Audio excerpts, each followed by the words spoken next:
Hello guys, প্রথমে একটা video দেখাচ্ছি, ওটা দেখো।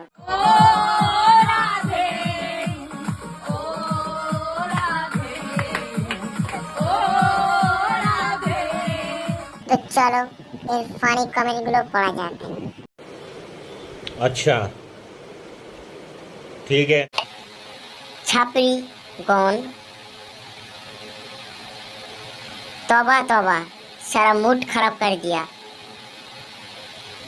এক প্যাক বেশি হয়ে গেছে।